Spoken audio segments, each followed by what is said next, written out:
comment créer sa chaîne YouTube.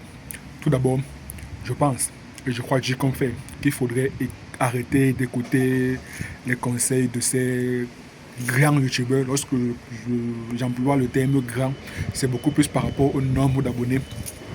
Il faudrait arrêter, à mon sens, d'écouter tous leurs conseils qui recommandent d'acheter un micro de qualité, d'acheter une caméra de qualité, de faire des miniatures de qualité, de faire des titres de qualité, de faire des choses, de faire des vidéos de qualité, donc de produire moins, mais de faire des vidéos de qualité. Ça, je ne dis pas que ce sont des conseils qui ne sont pas valables.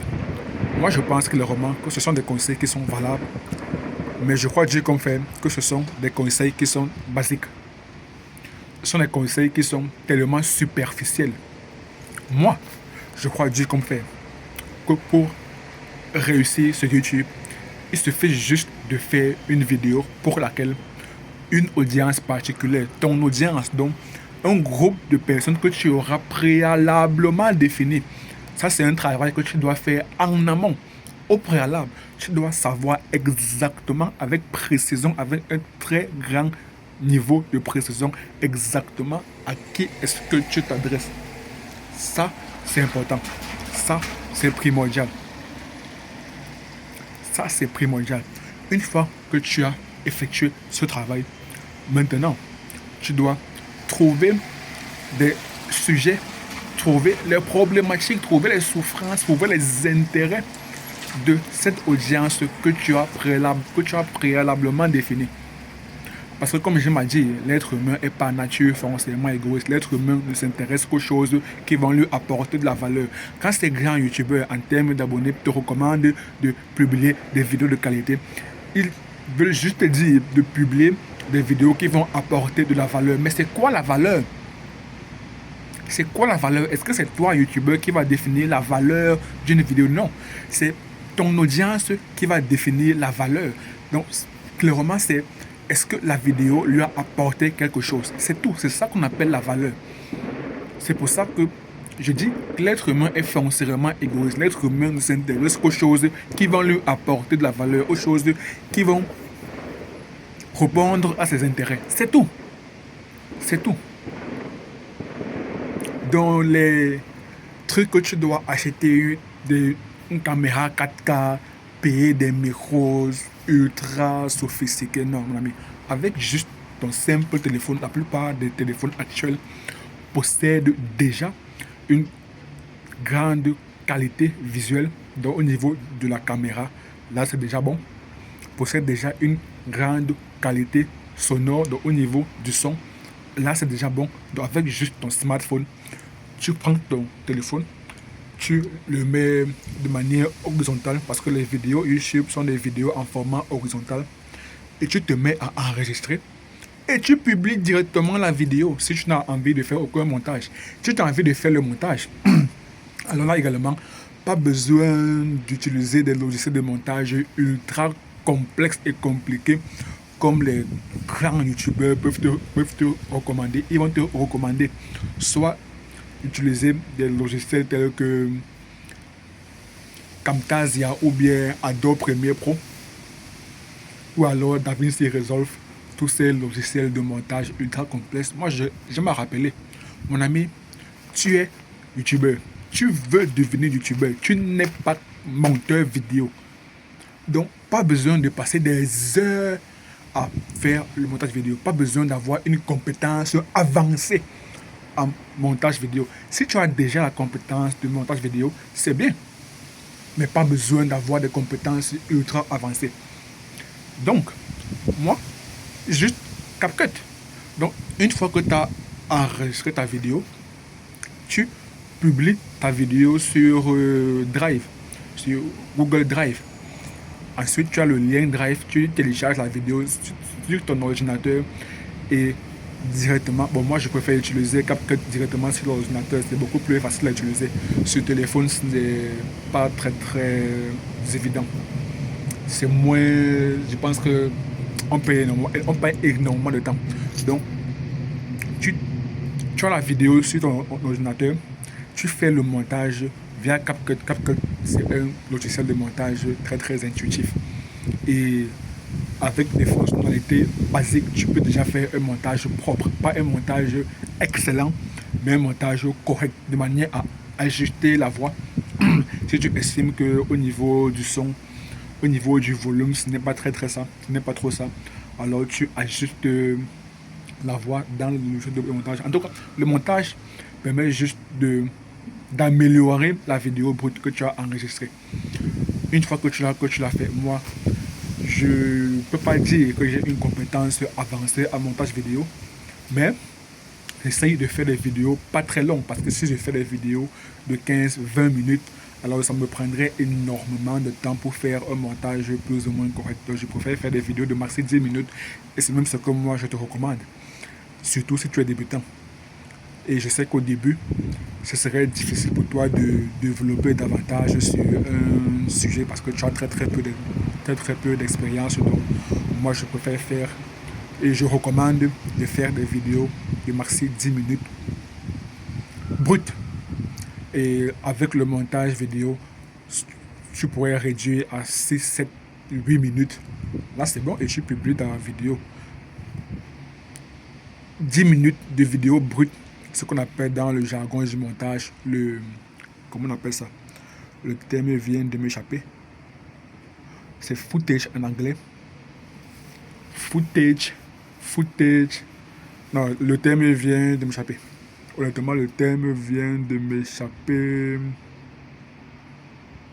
Anyways, donc tu as la vidéo brute en maximum, grand max 2 heures de temps. Si tu n'as jamais utilisé CapCut, tu peux faire un montage propre, maximum 2 heures.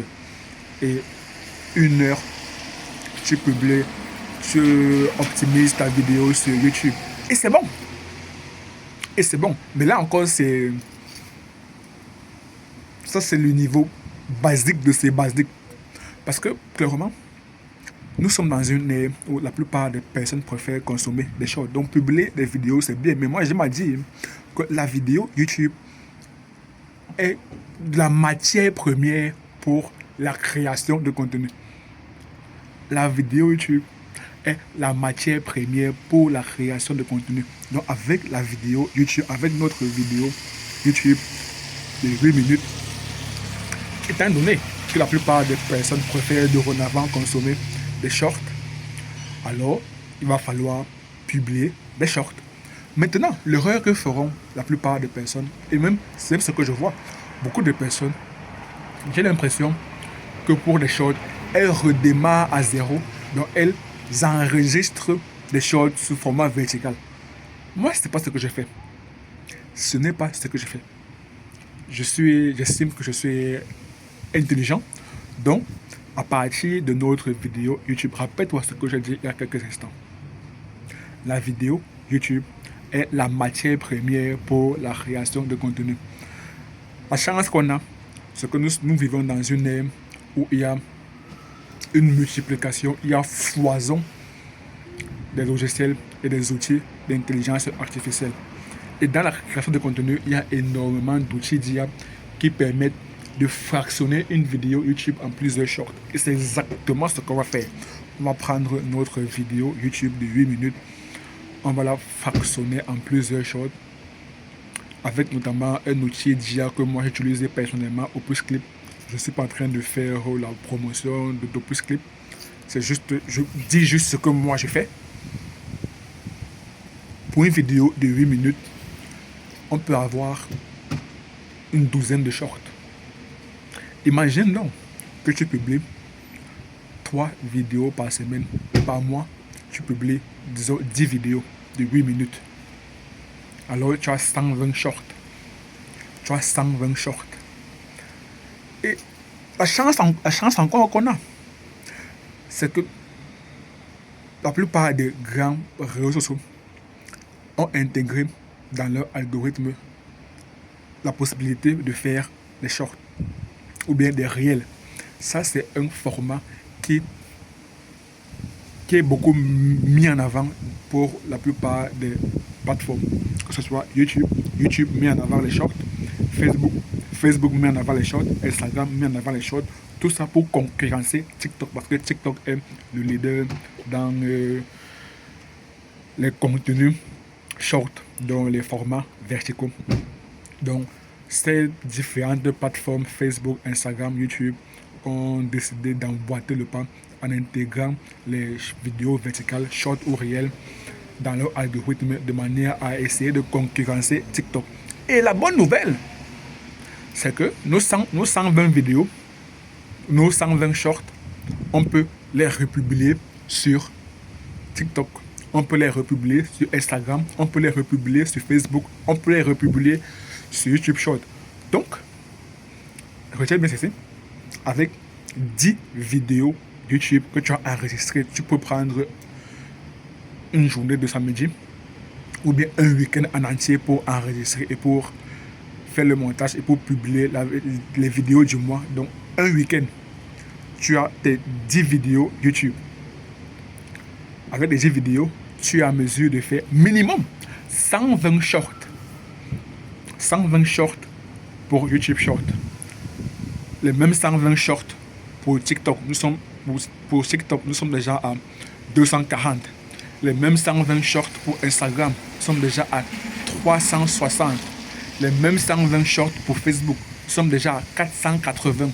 Plus les 10 vidéos YouTube, nous sommes déjà à 490. Donc là, tu comprends que tu peux tourner facilement. Bon, pas facilement, mais simplement à 500 contenus par mois sur les différentes plateformes. 500 contenus publiés par mois. Là, c'est là, dans le cas où tu n'apportes aucun changement à chaque short. Mais si tu veux avoir une méthode beaucoup plus avancée, là, ce sera le cas d'une autre vidéo. Tu peux ajuster quelques paramètres ou bien ajouter quelques éléments de manière à ce que les différentes plateformes ne puissent pas réellement percevoir cela comme la vidéo identique. Parce que si c'est la même vidéo identique, alors ça risque de ne pas percer sur les réseaux. Donc par exemple, si tu as le même short que tu as publié sur YouTube Short et tu publies le même sur TikTok ou bien le même sur Instagram ou bien le même sur Facebook, il y a de fortes chances que l'algorithme de ces autres plateformes a détecté que c'est exactement la même vidéo et décide donc de te shadowban, donc décide de limiter la portée de ta vidéo, et c'est ainsi que tu ne restes pas percé. Mais il y a des méthodes avancées pour pallier à cela, et c'est exactement ce que je te partagerai dans une autre vidéo. Rendez-vous dans la prochaine vidéo. Peace.